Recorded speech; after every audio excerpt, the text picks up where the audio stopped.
thank you so much. If you had a chance to look at the full moon, it is marvelous. But what else is going on in the skies? Let's check in with Stephen Cates, Dr. Sky. Hi, Stephen. And hello, George. Here we go. We begin with space, and wow, SpaceX's suborbital flight of Starship, George, is just around the corner. SpaceX will attempt to launch Starship very soon from its facility known as the Boca Chica, Texas location. And this Starship item is the article number SN8. And the spacecraft will attempt to do a flight, and this is all fantastic science and science fiction. No, it's real, of at least some 15 kilometers high using 3 of its new Raptor engines. Then the maneuver, George, the spacecraft is to flip over, descend belly first to a safe landing. Elon Musk also knows very seriously, and so does SpaceX, that lots of things need to go right, George, and gives SN8 a 1 in 3 chance of performing all these maneuvers flawlessly. And this is the spacecraft which will be used, as we've talked about many times before, to go to the moon and manned missions to Mars, that is. And it'll be attached to the massive Super Heavy booster, which is actually being built as we speak down there in southern Texas.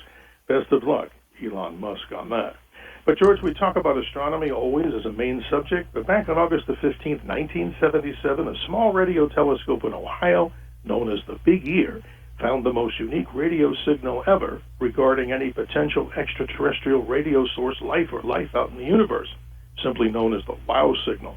It lasted only 72 seconds, but discoverer and astronomer Jerry Ehrman became an instant science celebrity. Now, astronomers, George, believe they may have found the source of this mystery signal.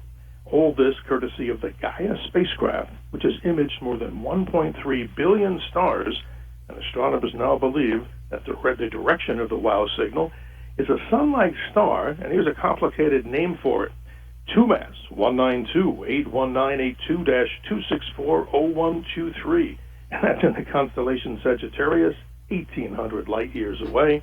And if it is indeed the source of this mysterious signal, which may harbor some life, don't you think, George, a simpler name would just be calling it the WOW star? Wouldn't that be nice? But then we move on to the live sky, as you mentioned before, this most fascinating moon that's still in our sky, the beautiful full beaver moon. Sky watchers earlier on Monday morning, when 4:30 a.m. Eastern Standard Time came around, there was an actual other event that happened with that moon. Some saw a slight darkening of the moon's northern hemisphere. That was known as a penumbral eclipse. We'll have to wait till May of next year here in the United States and North America to see another total lunar eclipse. Jupiter and Saturn, as we continue to talk about, heats up as they continue to get closer for their great conjunction on December the 21st. Now they're about 3 degrees apart in the southwest. And finally, George, a major sunspot, active region 2786, is now near the sun's center. This massive sunspot has caused a lot of flare activity. And around the edge of the sun, an M-class flare launched a coronal mass ejection not directly toward the Earth.